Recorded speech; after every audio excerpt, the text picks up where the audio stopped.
Hello, and welcome to this episode of True North.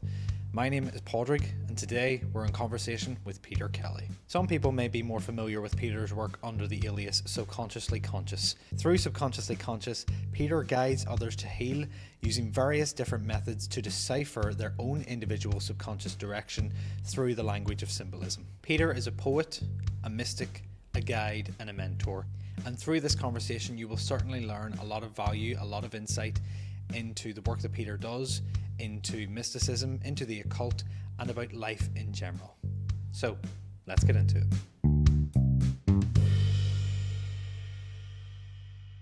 Peter, welcome. Thank you. I want to start just by delving into sort of the present, I suppose, and the work that you do.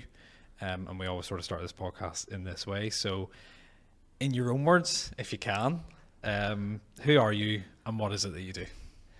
Okay, this is always a difficult question for me. I suppose maybe I'll start with what I do first, probably might be the easiest thing, and then I'll come back to maybe what I label myself at, I suppose. So I work with plant medicines, is one aspect. I'm a poet, writer, shamanic practitioner as well, different practices that I do. But I suppose for me, what I conglomerate the whole thing into is I just label myself as a guide. For me, that's the easiest thing. Like my background, I suppose, and how I work and the ways that I approach the work, the different areas is through what would be considered, I suppose, the approach of either a mystic or occultist. Right. Like that's kind of my deep background, really. That's what my basis of all my studies, basically. Okay. And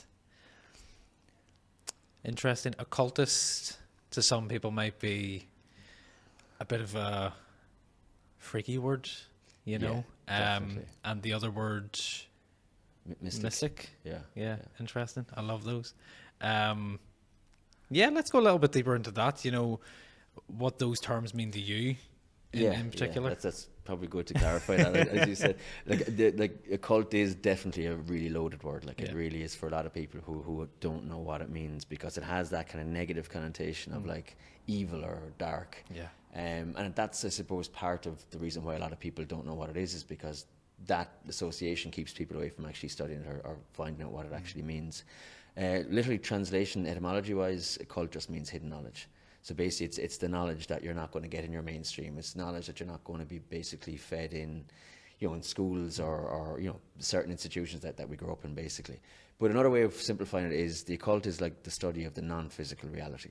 So like science has, like the science that we've all grown up with, like studies physical reality. It's that connection. So that is really occultism. It's that, the non-tangent parts that we actually can't grasp. So it's that connection. It's what exists in the ether. It's, the theories of, what is life beyond the physical realm, I suppose. And it gets much, much deeper. Like it's a rabbit hole that just never really ends, I suppose. Yeah.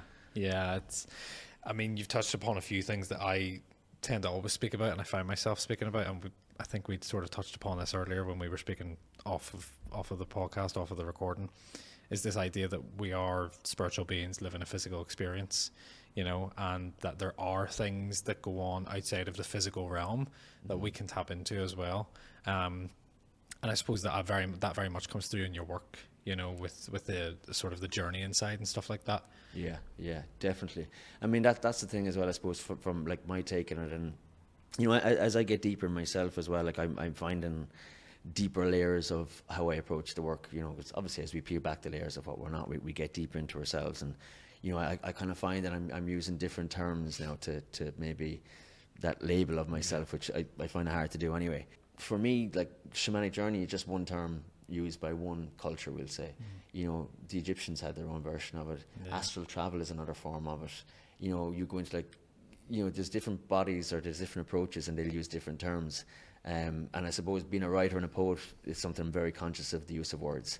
I'm very conscious of what words I use a lot of the time, even to describe myself, which I kind of get caught in, because I might have a much wider expansion of what that word means, and it's actually something I'm going through at the moment, is that I need to label myself better for what maybe other people might understand in what I do. Which is the thing I've been caught in for a while. But definitely shamanic journey is like that. That's you know, you're traveling to the shamanic realms basically for a start. But again, you can just change that language, and you can also say that one aspect is you're traveling to the subconscious mind.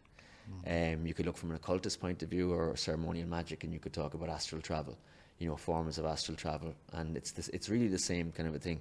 There can be variations on it, like, and it's not kind of trying to carpet blanket across or anything like that, but it is similar, you know, it is all kind of similar. So again, it's depending on what kind of words you want to look at it, or, you know. And that's, for me, is the big thing with words as well. Is I think it was Nietzsche said that, you know, once you label something, you negate it basically. Yeah. Like, so it's like, you know, trying to kind of come across with words and explanations, I suppose, from different perspectives to really widen what we understand to be something. So there's a long-winded answer about the shamanic journey. Yeah, anyway. no, I love that. That is amazing, because it's something that I've thought about in the past as well, and you know, I've spoke to a lot of people about, you know, different types of healing modalities, Reiki and things like that.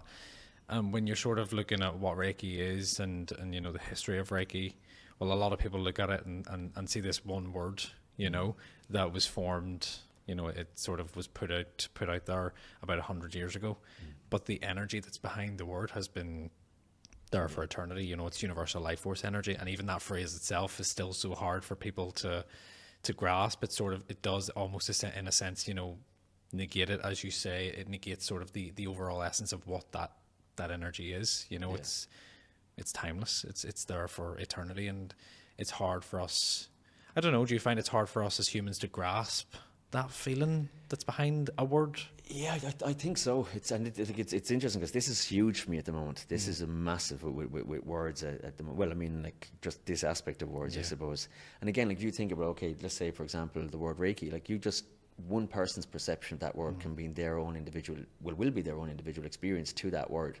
So that doesn't necessarily mean that they've experienced Reiki, as an example. It could be just something they've heard from a friend. It could be something they read in a book. And it's a very, very small window. You know, it's so limited.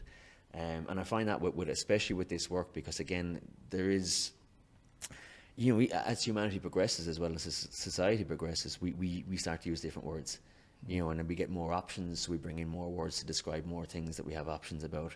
And what happens is everything kind of, for me, starts to get watered down. So for me, that's why a lot of my studies is the ancient. It's just my call. It's just what's naturally called me. And what I find is, the more I study on the more ancient side of it, the less watered down it is. Not that the practice gets watered down, it's just that the less of the understanding gets watered down, if that makes sense.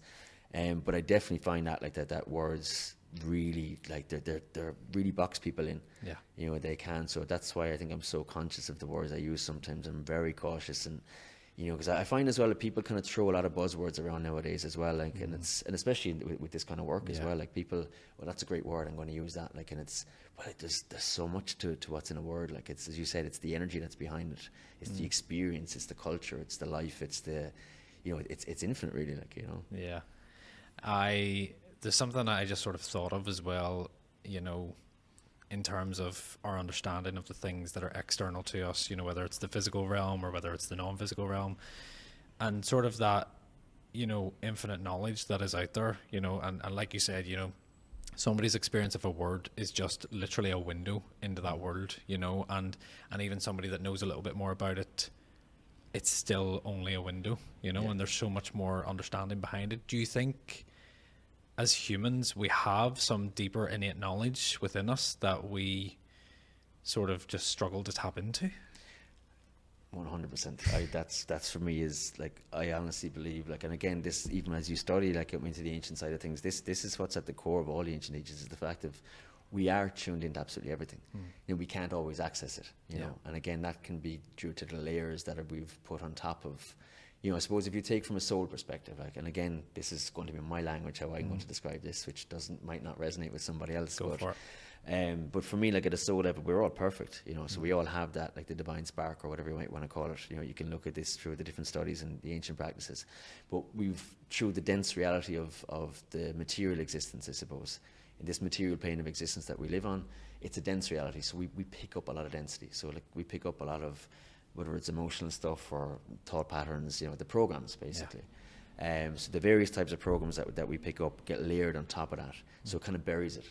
So we still are perfect underneath, but we can't access that infinite wisdom or that infinite divine knowledge, I suppose, while the layers are there. And I suppose in my own experience of that, that's where I really come from, I suppose, when using the word mystic, is because for me, mystic is the experience of the knowledge. That's my understanding of the word, of what a mystic is. So for me, I've come to this realization through, I suppose, the work I've done on myself. So the more layers I've taken off and the more process I've done on myself, I've really dropped into what I did, again, another word of initiation. Like for me, initiation is the levels of awareness and consciousness that we get to, because we can only receive information from the level of consciousness and awareness that we're at.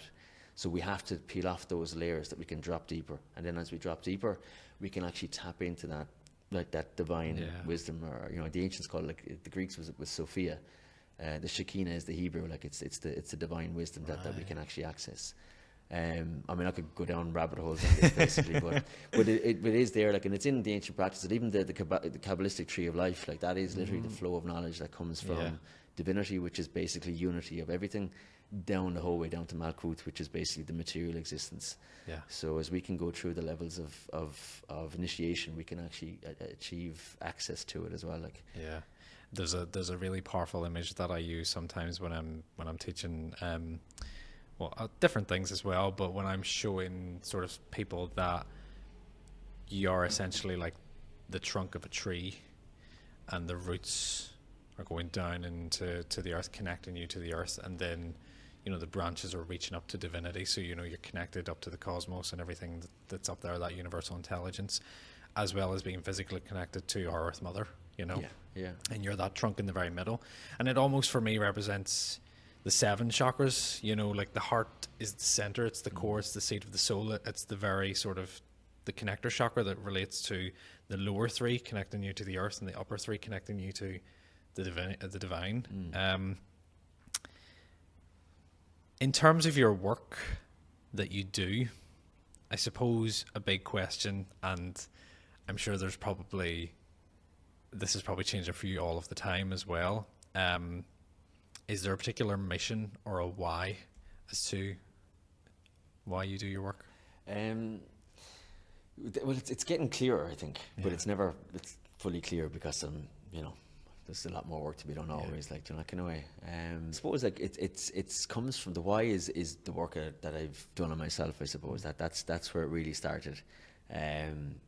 You know, when I came to this deep level work, I suppose was, you know, like my life was like miserable. Like I was miserable for most of my life, you know. Like I would have a background like in drug and alcohol addiction as well, like probably from early teens, like probably about the age of 12 onwards, like to probably mid to late, well, mid 20s, I'd say, for definite, like, and ended up in prison a couple of times as well, like all kind of through that as well. So kind of everything with that as well is just kind of combined into it. And I suppose I got to a stage then after my daughter was born in particular, where it was like, you know, and I was kind of off things and I was starting to get right, but I was still battling with like the likes of alcohol and things like that.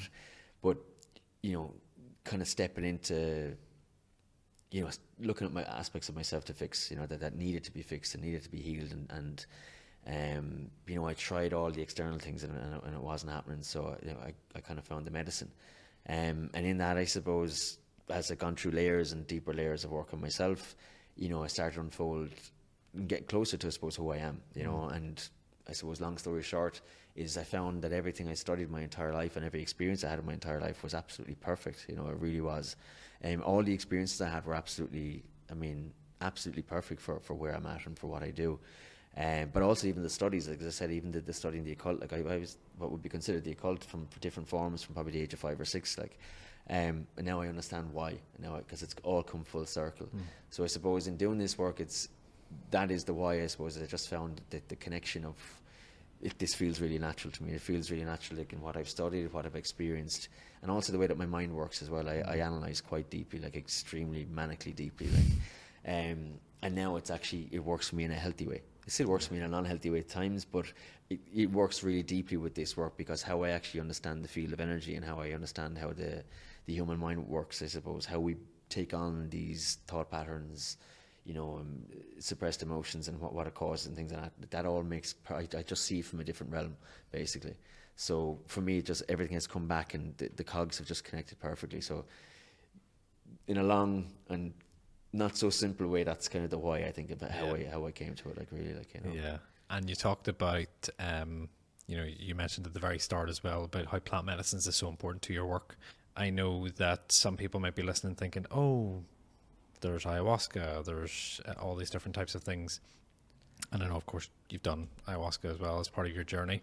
That will be part of your journey, and somebody else's experience will be completely different.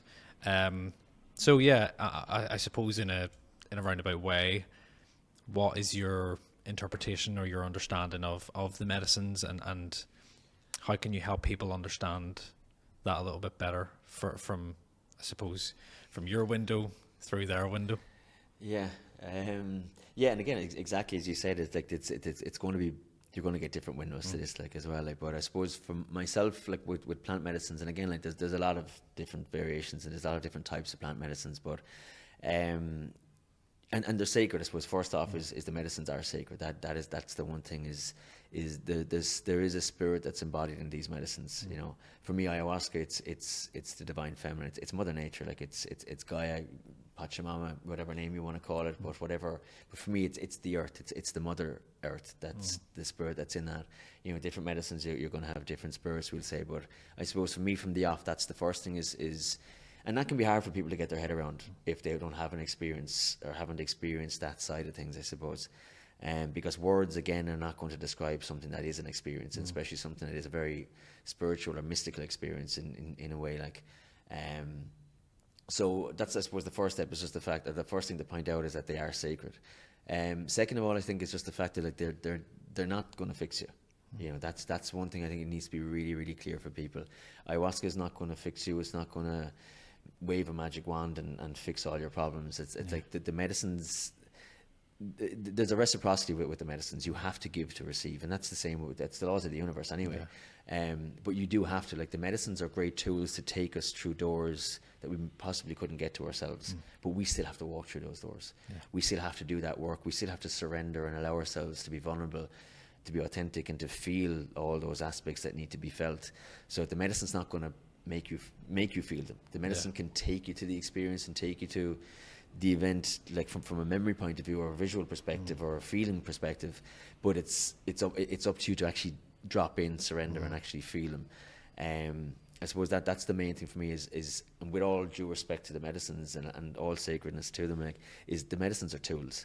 They're tools that help us to go in and work on ourselves at levels that we're not able to otherwise, like, because of our condition and different aspects like that. Yeah, it's a great way to put it as well, because I think a lot of people do look to things like this and sort of think, you know, this is going to heal me, like this particular thing, instead of looking at it from the perspective that we would and think, oh, you know, I mean, cacao, for example, for me, you know, very much like a heart opener, you know, so it's a tool to help me tap into that space, you know, and to, you know, engage with maybe a little bit more clarity and sense of clarity as well.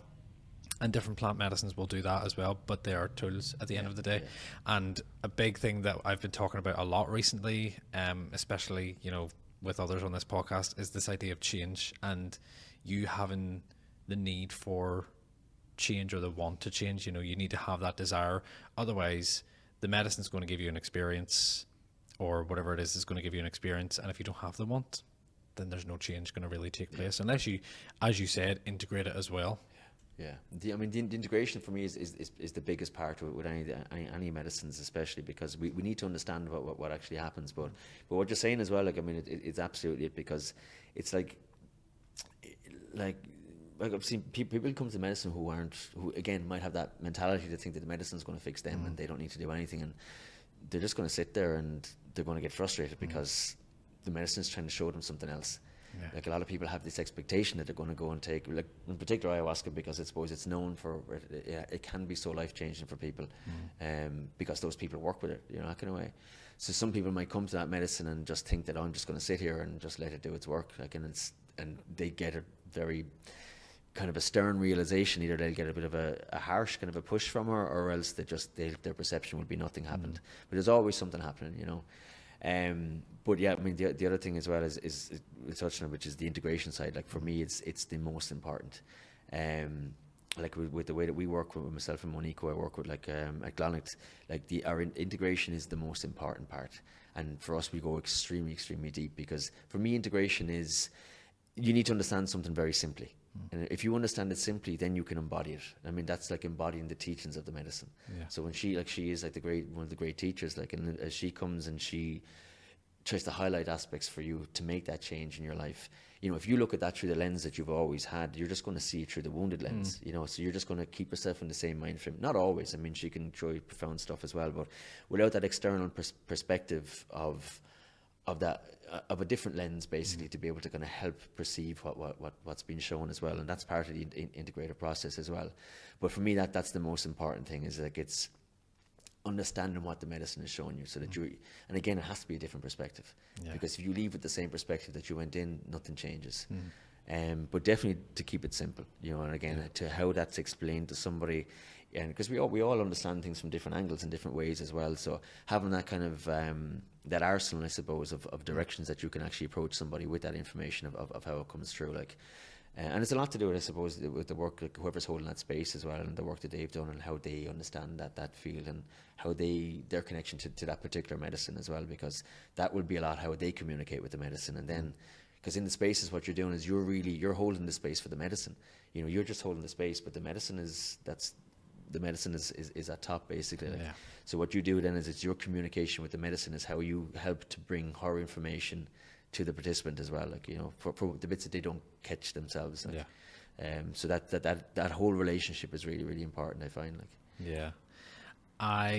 You did touch upon before, when you were talking about your why, and also your who, I suppose, your who you are, this idea of having and coming to the understanding that everything is perfect, you know. I trigger quite a amount of people when I say that, by the way, like, as you can imagine. But I want to get your thoughts on that as well, because I was talking to Kieran on the last podcast, and we basically had sort of the same discussion, that at the core, at the soul level, everything is perfect. Through programming and conditioning over time, we then take on these things that feed, I suppose, the ego, in one sense.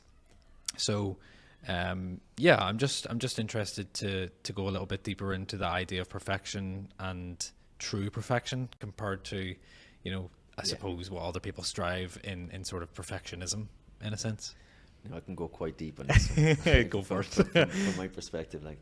So for me, like, it took me a lot of years of the deep work to be able to come to that point, to be able to say that everything is perfect, because I would have fought everything most of my life. Like, when things didn't go the way that I wanted them or planned them, like, I would have went into, like, the self-sabotage, the spiral, and, you know, whether it was addictions or whatever, and rage, anger, that, you know, whatever it was, because I'd fight everything not going, because I didn't understand, you know. And as I got really, really deep, I really started to understand it really is perfect. The analogy I use for this when I'm kind of teaching, or when I'm trying to explain it to people, is the entire universe. And again, this is all based on, like, years and years and years of occult studies from so many different angles, and it again applied through even the lens of Hermeticism, which is some of the most ancient sacred teachings that we have. But the entire universe, like, first of all, the entire universe is just one. Right? I know we're individual and we're split off, but we actually are just part of the one, you know. And so, because we're all connected to absolutely everything, if you break down, if you try to view the entire universe as a lens of it's just this perfect algorithm that just constantly moves and changes, through, we'll say, cause and effect or whatever. So basically, and again, you can mix in the butterfly effect into this as well. Like, it's all the same thing. So basically, everything that happens in the entire universe, every interaction, every cause has its effect, basically. But this entire universe is just this computational, just that constantly moves and adapts, basically. So anything that happens, or anything that we do, a decision we make, or whatever, that whole algorithm changes, and it comes in, and we talk about the word, like, the field. So we talk about the field of energy, or the biofield, the shamanic field, the quantum field, many different names. So because we've done something, we've activated the field, we've made a decision, we've made a phone call, we've talked to somebody, we had an argument with someone, or whatever it might be, it doesn't really matter. Positive, negative, it doesn't matter. And then that whole algorithm changes, and it brings into our field new effects. So the cause, wherever it sources, creates new effects. And those effects come into our field based on what we're ready for now. So sometimes when the things that happen that we don't really like or that we don't agree with, because, you know, obviously we all, and again, it's the condition that we grow up in, is we think that life is supposed to go on this steady upcline and everything is just supposed to go smoothly. And I said, that's not how life is supposed to work. But we're not taught that.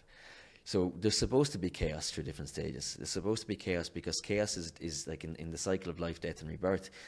Chaos is the death process to give rebirth to the new. You know, if you talk about it, the caterpillar in the chrysalis has to go to complete goo. So that's the chaos that becomes the butterfly. So again, it's the analogy through nature as well. But for me, that's the whole thing about everything is perfect. So when things don't go our way, it's literally it's trying to bring us the wisdom, or it's trying to shell us of that old way so that we can actually embrace the new way. Because life is supposed to be about growth. You know, and like for me, I always explain it as a spiral. It's not a 2D spiral, it's a 3D spiral. So it's constantly kind of going up the way. So sometimes we come back on something that we've actually already passed before, but we come at it from a higher perspective, basically. Right. So we pass it again. But for me, that process of growth is like, you know, when things go against us or whatever, it's the fact of like, we're not supposed to. We don't always like it, you know, and like, because we're being forced into change, and we don't like change because we're comfortable with what we know. And I often say to people as well, is like, and this is true for myself as well as for a lot of people, I think, is the fact of we have more fear of success in something new than we have with the failure, because we're all used to the failure. We're all used to the misery, or we're used to the life that we had, whatever type of life that was, or whatever it meant for you. You know, and for example, just in my own story, like that misery, I was so used to it. I hated it. I didn't want to be in it. But I knew it. I knew it so well. You know, that I could sit in it. But that thoughts of something new being so daunting and so scary, you know, it's terrifying, because to step into that. But that chaos for me is part of pushing you into that growth, to step into that new space. So for me, that's my whole perspective on everything being perfect. And the universe, literally, that's how I understand it. And that's how I understand it even deeper now through, I suppose, the levels of initiation I've gotten to through my studies at the occult. Now that it all sits to me, it makes perfect sense now that is exactly what they've all been talking about. That's what all the ancient sages have been speaking about, like through the different laws, and whether it's Hermeticism or the different approaches through any culture, is that's what's in the esoteric knowledge. It's the study of letting you know this is how it works, this is how the universe actually works. And once you see that, then it shifts everything in your reality, because nothing is going against you anymore. Everything is actually working for you. It's just when you, and I know that takes a bit of time to be able to sit into that space, because I fought it for most of my life, but for me, that's what I understand about, like, is the fact of we have this divine, the golden thread, they call it in a lot of the ancient kind of talks and the poetic language, but we have this divine connection that's always there. And for me, it's the language of symbolism, because the entire material universe is symbolic. And if you go into the Hermetic principles, it's the law of correspondence, as above, so below, basically. So we can see through an external lens, symbolically, where we need to be. So, you know, something will happen in your day, but if you really tap into your perception of it, what does it mean for you? That's your path. That's that thread leading you. So, like, obviously, we're all perfect, as I said earlier on about the divine spark, but obviously we think we have control in life, but we don't. We have free will. There's a difference. So free will allows us to go off that path, that direct divine path, basically. So we make our free will choices, but what happens is the universe will give us that little bit of a slap back. And that, for me, is that chaos, you know. So that's like why I say it's perfect. It's perfect because when we actually fall off the path, if we find resistance in life, if something is not going our way, or if something throws some chaos in our path, that's the divine putting us back on that center path again, like. So that's how I really see it, and that's how I really deeply understand it. And I haven't seen it any other way since I really dropped into that level, like, you know. Yeah, I love that analogy of just having that sort of straightforward path, almost divinely guided, and when you make a choice or a decision, you know, and you sort of just get put back. And the analogy of life and its growth as a spiral, you know, and you can come back around to something, but see it from a higher perspective as well. That's something new that I've learned anyway. And I was going to mention as well, but you'd already mentioned it, about the idea of, you know, life doesn't happen to you, it happens for you, you know. And I know that might be hard for some people who are in a different place on their journey to hear that, but I do believe it's absolutely true, yeah. Yeah, and it is. I mean, exactly as you said, like, that is very difficult for people to hear, because, and even from my own story, like, if someone said that to me, go back, like, even 10 years ago, I mean, I would just, like, you know, I would have lost it. Like, you're not going away because you can only see from where you're at. Like, and you can only receive information for where you're at. Like, and for me, that's the big call for me. Again, it goes going back to the why question that we had before. Like, that's another reason why I do it is the work that I do is because when I was young, like, the internet wasn't common, like growing up, like, the internet wasn't common. You didn't have access to the information.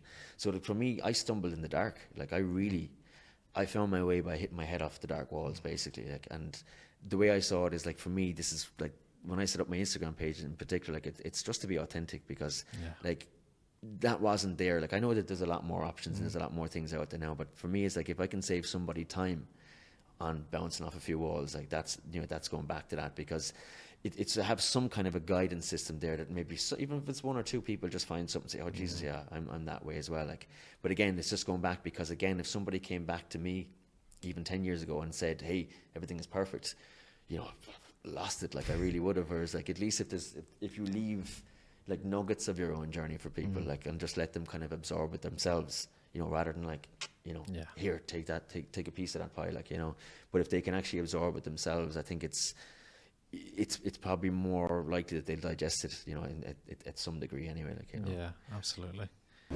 Just a quick word from our sponsors on this podcast. This week's sponsor is Simply Zen. Simply Zen is one of the most amazing, magical and spiritual holistic and wellbeing brands in Northern Ireland today and across the UK.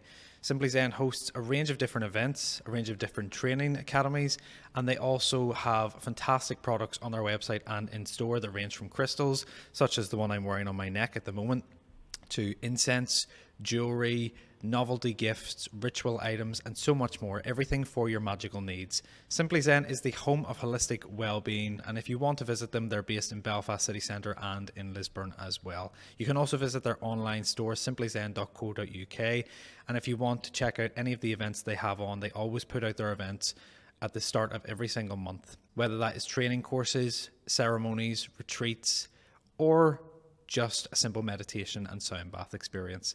Simply Zen is there for all of your spiritual, mindful, emotional, and well-being needs.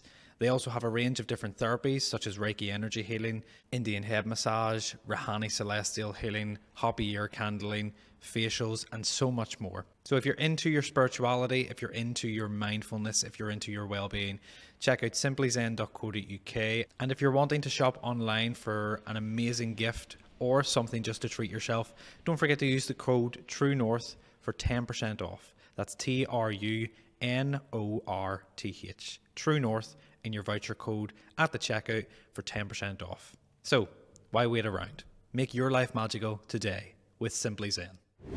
I want to tap into the term that you use to, I suppose, going back to labels as well, the term that you use to label your business, in a sense. And it's strange for me sometimes saying business, especially in terms of spirituality, because I always find that there's potentially conflict in that. But subconsciously conscious is, I suppose, what you label yourself as. And if you can, what does that mean to you? Subconsciously conscious. For me, it's more like a movement in a way. And that's like, I don't mean that like in a big external thing. I just mean as in, for me, it's because it's for me, it's like a movement of consciousness, basically. Like, and it's my own. But I also realize that my own is also everybody else's at a collective level, because we are all the one, and we all, we all end up with the same wire and what have you. Anyway, like, even if it comes from different experiences, like we can all basically absorb and learn from each other. Anyway, so that's where I'm coming from with the movement thing. But, so what it is for me is it's about like our conscious reality is it's finite. It's so small, like, and again, going back into like mixing this with the occult as well, like, is the fact that like the study of the material is so small. The non-physical is infinite. Like, it really is infinite. And when you start to study that, like, everything expands. Absolutely everything expands. So for me, the subconscious is, okay, again, you can talk to somebody else and they can have a different perspective on this. Okay, so for me, there's three states of consciousness, and I'm not including. I get confusing here now. So you have our conscious reality, basically, which is our day-to-day, what we're aware of and what we do. Yeah. Then for me, we have the subconscious, which basically sits well, I don't know where it sits, but I'm just going to say the head someplace, okay? And then we have like super consciousness, which is divinity. And so for me, the subconscious is our mediator between divinity and, again, like I said, the golden thread, the path that we have. But the trouble is, our conscious reality is full of fear, which has been fed to us through media. It's been fed to us through through everything. Like it's just constantly fear.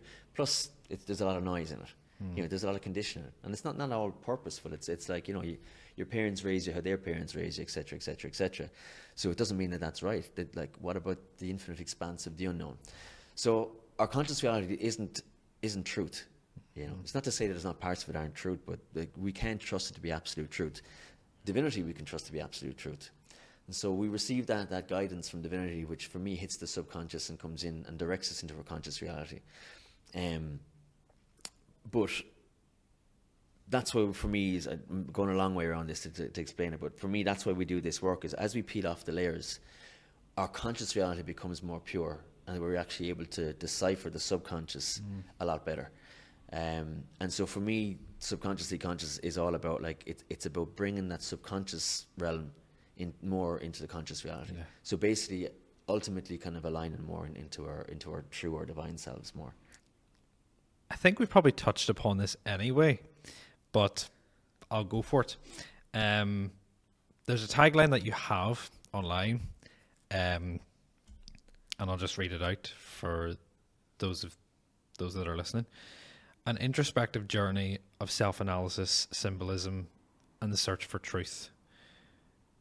Why do you feel it's so important to have an introspective journey? Because everything that happens is ours, and I suppose that's the one thing, I suppose, that really this work will show up, is the fact of, like, you are the universe, so somebody comes up to you and you get triggered by them, like, that's yours, it doesn't just to give a bit of depth to this, I suppose, like, even when somebody does something that's morally wrong to us, right? Okay, that's morally wrong. It's not that we're dismissing that, but how I respond to that, that's mine. It doesn't matter how wrong you are, it doesn't matter how bad of a thing somebody does, but I'm responsible for how I react to that. And so just coming back to the introspective thing, is the fact of, we need to take everything back inside, absolutely everything, because otherwise, one, we give away our power. That's one thing. Second of all is we miss the picture, we miss the guidance, if we don't have it as an introspective. And for me, this entire, like, the only way that we can actually see the universe for what it really is through the mirror into ourselves.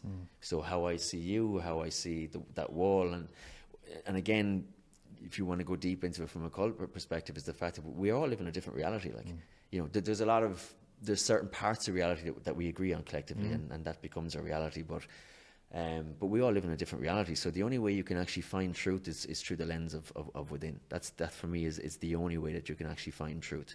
You can't trust the external world. You can't trust, because that's going to become from somebody else's version of truth, somebody else's reality. So if that's for me, it's why it has to be introspective. The lens has to be within, no matter what. And that's the only way we can actually find the truth. Yeah. And I think I sort of relate that in a sense to this idea of you being the main character in your sort of your movie, your story, whatever it may be. And other people are sort of in your version of reality. Other people are, the supporting actress and the supporting actor, and everybody else has their different roles to play and their different purposes for your life. Not to your life, in a sense, is sort of like what we were saying before. But then from their perspective, they are the lead. So it's for some people that might be finding that hard to grasp. It sort of seems like that is sort of it simplified in a sense. Everybody has their own movie, but also collectively we are together in just some movie theater watching the Oscars. And then again, like, if you go back up a level, it's the fact of, like, and again, this can be hard to grasp as well, as the fact of, which is why we are all just one.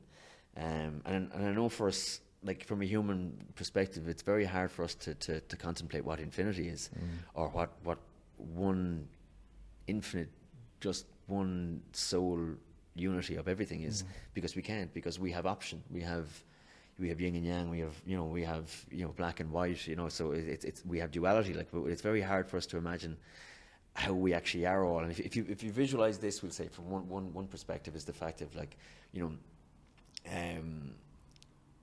we are all just the one consciousness, basically. So maybe whatever was it that God, some theories is like, again, the word God is another loaded word, but or divinity, that the singularity basically just wanted to analyze itself a bit. So it split and became all these individual perspectives of itself. Like in Hermeticism, you talk about the all, and the all is divine. The all is something we can't even conceive, because the all is one singularity of absolutely everything that exists. So there is no thought outside of itself. It just is. And then what happens is we are all parts of the all. We're not the all. Individually, I'm not the all. I'm not the totality of divinity, basically. But I am an aspect of divinity playing out itself, just like you are, and everything else is, and so is this, and everything else. And for me, that's my kind of take on it, and that's why you can kind of see the fact that if I am God, I'm also the devil. Like, I mean, that's the thing, is we are everything. Like, but so the only way I can really find that aspect of truth in my variation of my individuality of God or divinity or whatever is through that introspective lens, basically. Like, that can be a bit, mind blowing as well for people. But that's just, there's so many variations of ways of lenses that you can look at it. But that is for me, because obviously if I'm here and I'm me in an individual I consciousness, like that's supposed to be my lens, just like for you and the next person, which is why we all have this individual journey. And this work is so great, because we start to come back to ourselves, the true self. Because we humans are phenomenal, like what we can do. We've lost a lot of it because of, we've lost a lot of knowledge, and we've lost a lot of capabilities even through technology, like, but as we come back to ourselves, we get to be the best that we can be, because the best human that we can be, because we tap into our gifts. Not like the conformity conveyor belt of like, you study this and do this and do this. What about you? Some people are lucky, they find it very young. But it's that thing, it's once you start to step into who you are, it's just, it's the soul level, like, it's something really, really profound as well. Like, I love what you just said as well about the concept of the all, the singularity sort of almost having its own introspective journey, through all of us. So in a sense, we are all consciousness seeking expansion, I believe, and always seeking fuller expression as well. But we are all consciousness in different ways, going inwards upon itself. It's seeking to find out more about itself. Would you agree on that? Like, I'm in one now, but even in that, like, you can think about the expansion of divinity itself, the expansion of the singularity, even just through that experience as well. Like, so it is definitely like it works both ways. Like, it has to, like, I mean, that's a deep philosophical one. That's the one that you can really go down rabbit holes with. Like, and I mean, even me just thinking about that 2 seconds ago, I was like, how do I even convey this into words? But then for me, that's the beauty of it. Like, that's for me is like, that's like when you go back into like the ancient approach to this work, it's all about philosophy. And that's the levels of consciousness. The levels of consciousness we can only drop deeper through philosophy, basically, which is through thinking these things. And like, if we don't analyze, and again, that goes back to the introspective side, is if we don't have that introspective, because I can't break you down to the level I can break me down. Because I am me, and I am me at a cellular level, at a soul level. So the most I can learn is about me, so I'm going to lose a lot of you if I try to absorb. And even if you tell me, I'm going to only appreciate it through my own window, my own lens, basically. Exactly. So with that deep level of philosophy, the more that you can actually analyze yourself and go deeper in yourself, the more you become aware, the deeper that level of consciousness drops, that then you can receive more. And the more, those moments where you really drop in, then everything makes sense to you at a different level, and then the deeper you philosophize again and go on and go on and go on, and it's the more you can actually keep dropping in, like, and that's the core of like the mystery schools, basically, was that's the teachings. It's all about philosophy. That's actually alchemy. The philosopher's stone is about the stone that turns lead into gold, or our lower selves into our higher enlightened selves, is philosophy. that is the stone itself. Yeah. It's the fact that we inner contemplate, and that's what drops the levels of consciousness, which actually knocks off the dross and lightens us from that lead as we go into the copper, the silver, and the gold as well. Like, so just on a side note, just to bring that in. No, that's incredible. Yeah. When we do introspective work, when we do go into those deeper aspects of ourselves, and you touched upon this as well, particularly through the medicine too, there are things that we can face that, you know, we maybe feel like we're not ready to face, but we are ready, or things that we didn't realize come up do end up coming up, and things that we never thought were even in our existence within ourselves just sort of pop out of the blue when we go through these deeper introspective phases, or we work with plant medicines, etc., etc. So what can we do when we face those challenges? What can we do to move through those I suppose experiences, those epiphanies, those breakthrough moments? Like with the medicines, or kind of both with the medicines and outside the medicines, I suppose. Yeah, a bit of a mixture, I suppose. Yeah, I mean, I suppose, like, and it's interesting when I give a talk to people, I suppose, before the medicine, and you're always kind of talking on the negative side, like, you're not going away, because I suppose, you know, you're not trying to put fear in people, but I suppose nobody needs guidance on how to handle the beautiful side, and the blast of universal love, we'll say, because that's all great, like, you know, so we don't need that, but I don't need guidance on that, like, but yeah, I suppose when things get difficult, and as you said as well, which is important, is if something is coming up for you, it means that you are ready for it. Like, you are. Yeah. Your system might fight it. Your old patterns, your old thought patterns might fight it, and that's completely natural, because your system is still trying to protect you. You know, your system is always going to try to protect you from that level, because energetically it resonates and understands that, hey, this happened before and it wasn't safe and I had to protect you. So it doesn't realize the concept of time, your system, I suppose, because it doesn't realize that, oh, you're not in the same place. But if something is coming up, it means you are ready to look at it. But I suppose in ways to navigate it, I mean, it depends. You know, it depends on where you're at. I mean, the one thing I suppose is you need to go outside yourself. This is the one thing. Is the introspective journey needs to have external perspectives at times.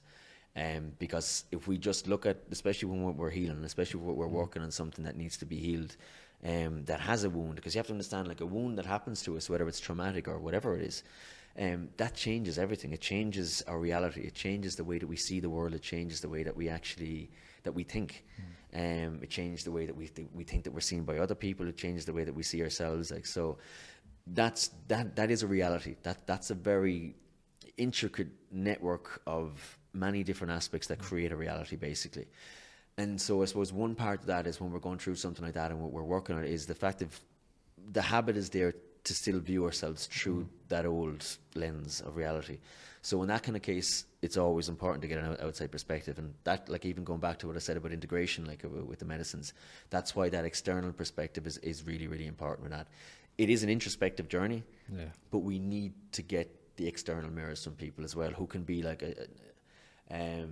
non-biased, I suppose, in that perspective. Like, for me, like, when I'm in process, you know, which we're always in process, some kind of a process, you know, some of them go on for years or whatever, but like, I can be in a room and I can integrate somebody who's going through the exact similar aspects of me, and I can integrate them beautifully and perfectly, and I might not see it in me because I'm too close to it, you know, kind of way. So for me, it's really important to have people around you, genuine people as well, compassionate people, because that's the other thing that I think that's really important, is when you're looking at these aspects, like, these are really vulnerable parts of yourself, you know. So, you know, that they're very tender. Like, so if somebody comes at you and points out something, even if they're coming from the right place, and if they don't do it from a compassionate place, your wall will just go back up again. So for me, I think that's probably the most important thing, is to have, you know, a good circle, or even one or two, even if it's just one person that you can go to and really, you know, converse it out with as well, that who can come at you and really point out from a compassionate point, I suppose, what they see. You know, because as well, like, there's so many aspects to it as well. Sometimes you can be just pushing yourself too hard as well. You know, sometimes you need an outside perspective of someone to say, look, just, you know, do something fun for yourself for a day, like, as well. Like, so for me, that's probably the most important thing. Like, in a process itself, I mean, asking for help, I mean, that ties into what I said. That's such a big thing. Like, that is medicine. Asking for help is medicine. So much of us in this world don't ask for help, you know, because we think that we're going to be judged. We think that we're going to look weak, we think. And again, I know it's conditioned, like it's parts of it, but you even see like in a space like as well, like you often tell people, sometimes it's just put up your hand and asking for help. That's the medicine. Never mind what the medicine itself is giving you or showing you, but you allowing yourself to ask for help is dropping a wall. It's knocking such a wall that you probably carried your entire life as well. Like, Yeah. but that for me is a big thing. Breath as well. I always say breath. Our breath is our life force. It's divine. It's our connection to divinity. It's an unconscious action. And the yogis, if you go back into like the ancient teachings, if you really want to go into their understanding of what breath is, the breath is magic. Your anxiety, if you have a panic attack, your breath will take you back. If you panic, if fear kicks in and your heart starts to go quickly, your breath. You know, getting the nice long deep breaths in and filling the entire spectrum of, you know, from the diaphragm the whole way up, like really getting the oxygen in. Visualizing even from a scientific point of the more oxygen you get in, it goes into your blood, the more that everything can run well and the more that your system can relax. So just I suppose on that physical side of people's going through something difficult, for me it's breath is everything. Like, and sometimes all you just need to do is just to remind someone to breathe. You know, because they just forget. Yeah. They just start to go into that short breath, you know, that panic breath. So just things like that, like I suppose, you know. Yeah, it is such an unconscious thing that a lot of us don't really.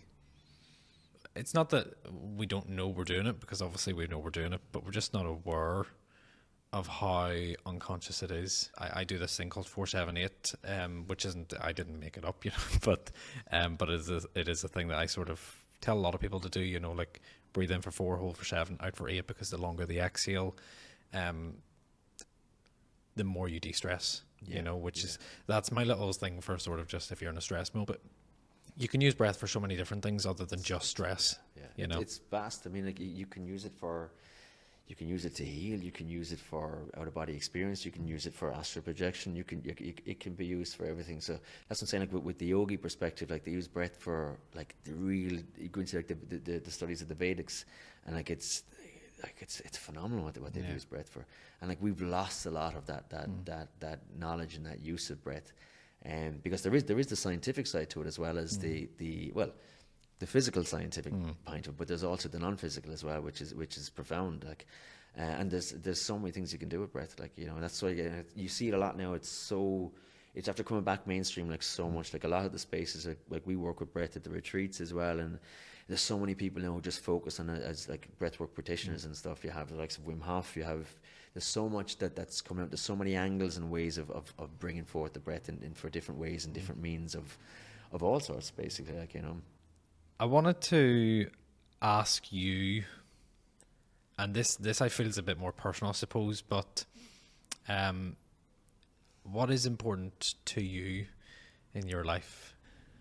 Well, my daughter is going to be number one. Like that's the biggest thing. Like that's when she's all right and she's okay and she's navigating and stuff. I mean that's number one. Yeah, I mean family is going to be there.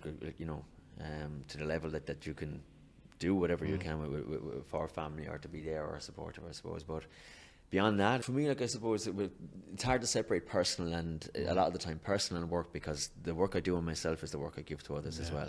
Obviously, I'm learning at the moment to kind of separate that even to another level as well, to have to have a bit of separation from the work as well. But one thing I suppose around me with values is integrity is a big thing with me. Like it's, I suppose with the type of work I do,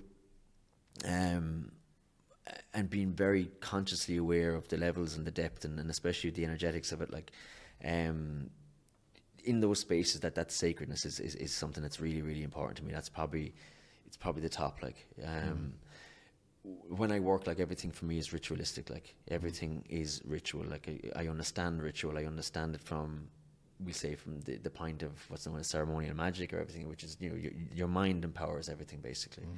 You know, I can say this is my lucky cup. It's only lucky because I believe it to be lucky. You know, kind of way.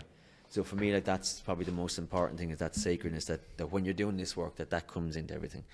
That's probably one of the big values. But I mean, I carry that in life as well. Like, you know, is the fact of like having respect for things. Like, you know, kind of way. I think that it's a big thing. Truth is probably again another one, overpowering of everything as well. Because for me, like truth is so important, like, you know, it saves us so much time as well, like, you know, and I think it's so important as well in today's society as well, where like truth has been kind of it's been kind of coerced as a society, like a lot. Like we're going into kind of very dangerous ground, I think, at the moment around, you know, what's safe to say and what's not safe to say. And I think even when that even becomes a question, we're in the wrong path already.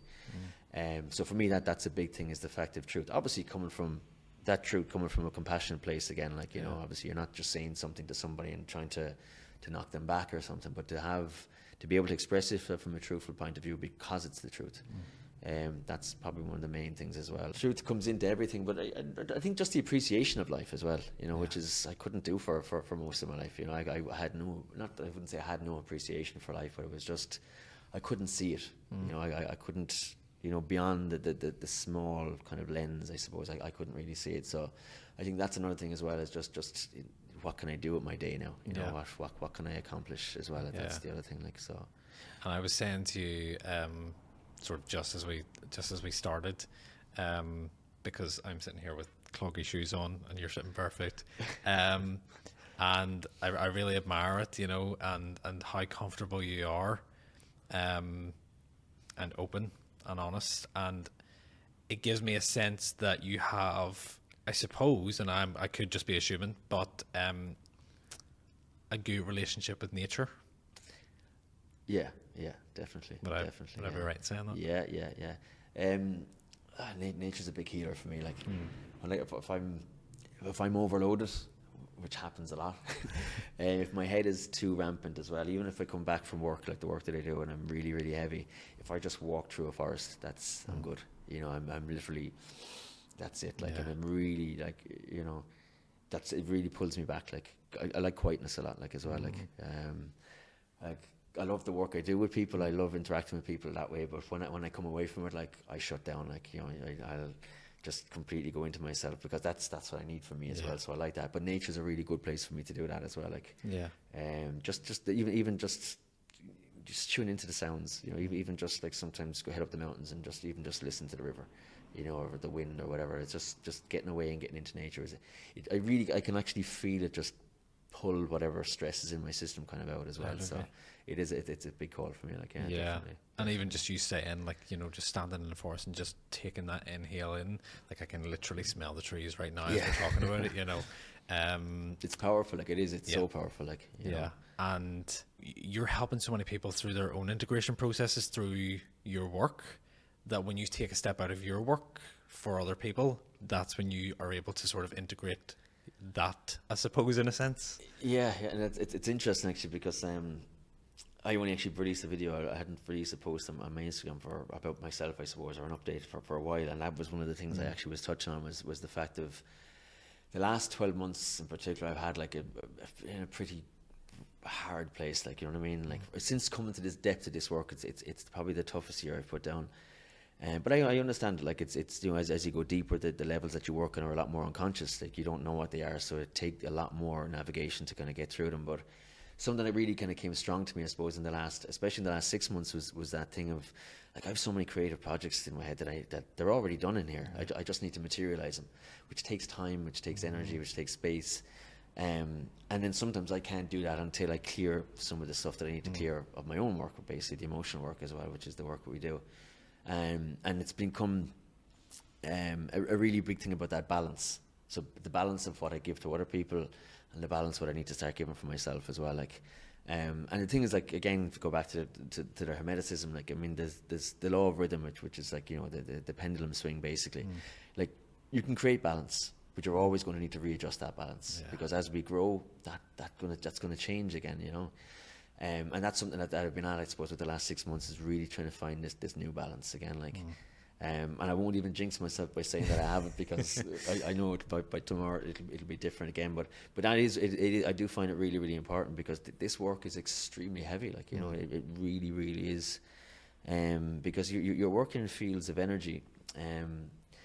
You know, and again, energy is another word that people have their own window to as well. Like, and for me, energy is it's much deeper than just, you know, it's like for me, the way I read the field is I get imagery, but not picture images, but energy actually speaks to me in the feeling sense inside. So my internal senses make a communication to me, basically, of energy, and that's how I work, basically. But for me to step into that, it's extremely draining. Like it takes a lot out. Like, but again, that's I like doing it. You know what I mean? I do like doing it because for me it's like a puzzle. And when I get to work, like I really get to figure out what is going on, what's the energy speaking, and take as much information as I can.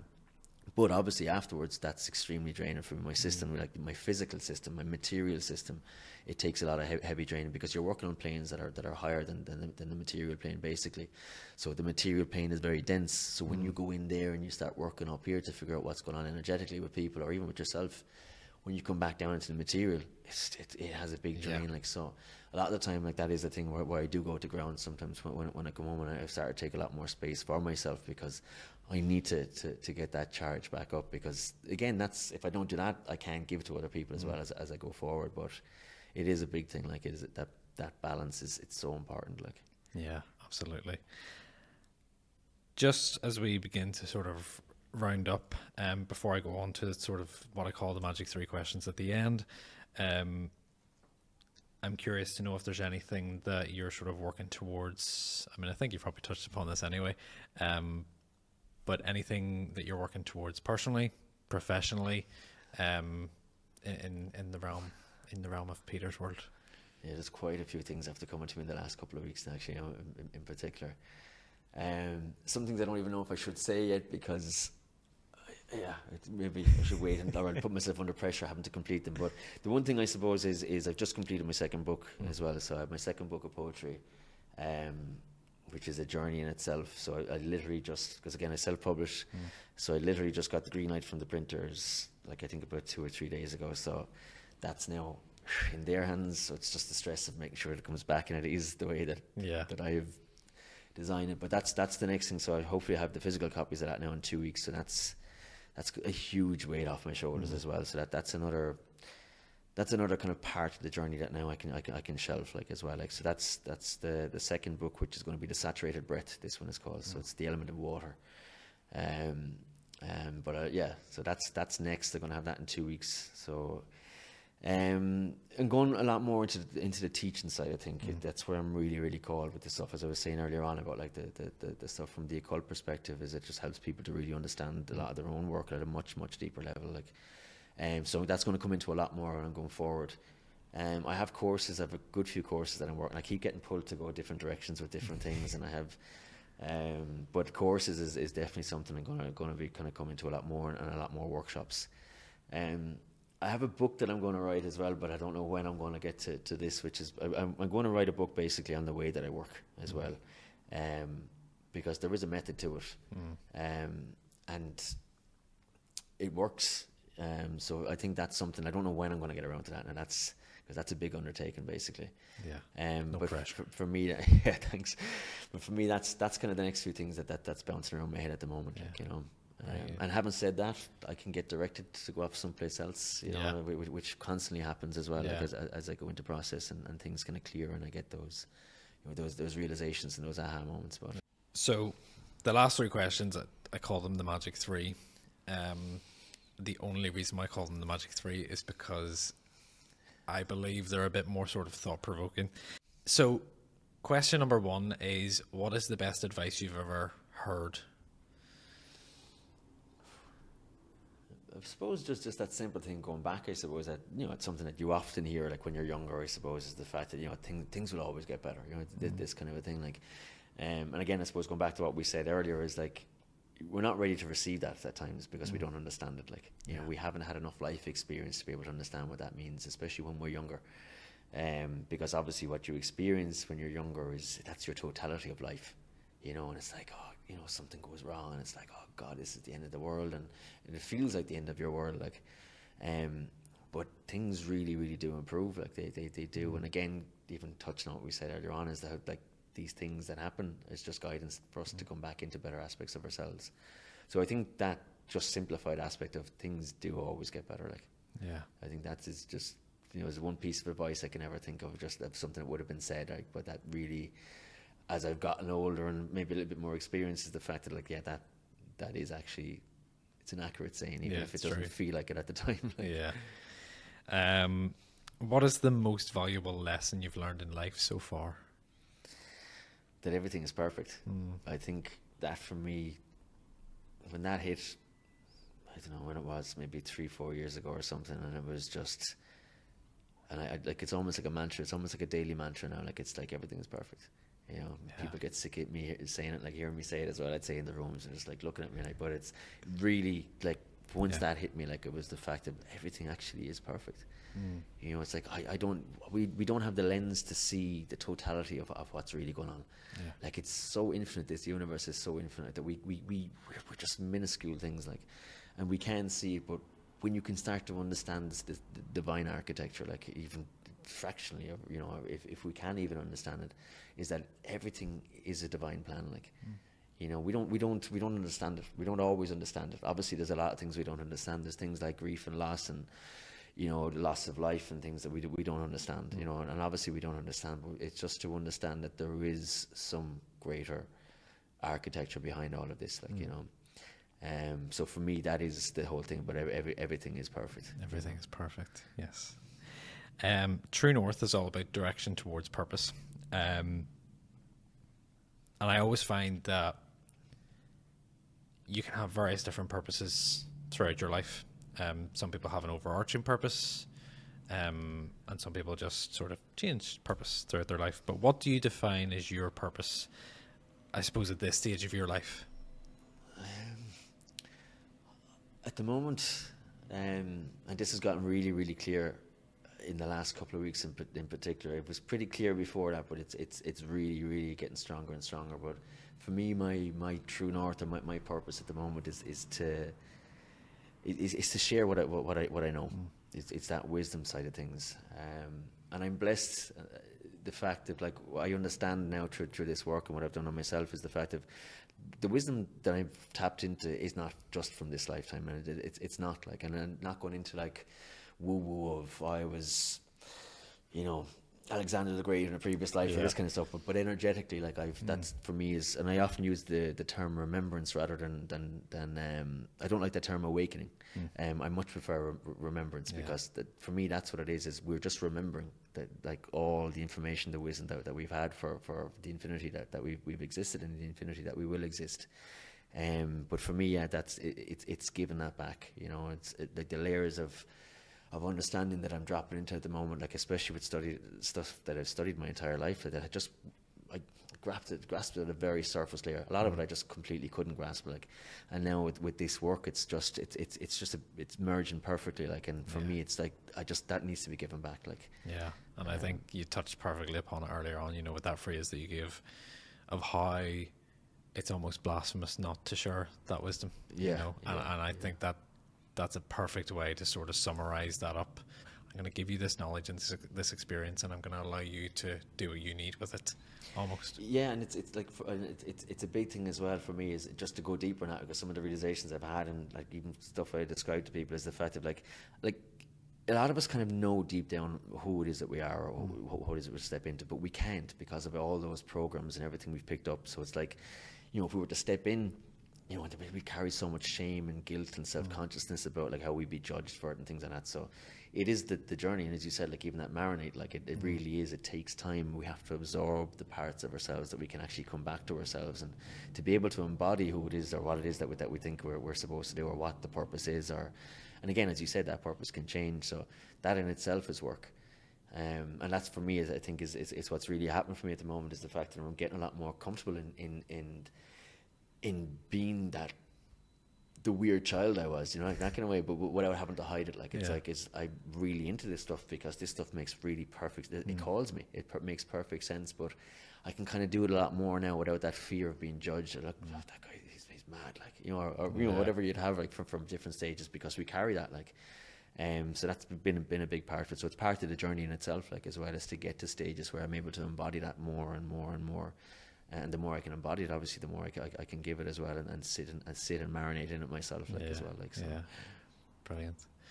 Peter, thank you very much for having a conversation with me, for coming on. For those people who are seeking to find out more about you, where can they find your details and all of your work? Yeah, so probably the best place is my website, which is peterkelly.online. I need to update and put a few updates on it, but there's most stuff there, and I have a kind of a list of events and different things that are coming up there, and a little bit of a description on myself and I suppose some of the ways that I work. So that's probably the best place. So it's peterkelly.online. The other place is best is probably Instagram, which is at subconsciously.conscious. And then you can get me on Facebook as well. I just have a Facebook page just down as Peter Kelly as well, so I kind of put most stuff on there as well. But yeah, Instagram and the website is probably the two best places, I'd say. Awesome, cool.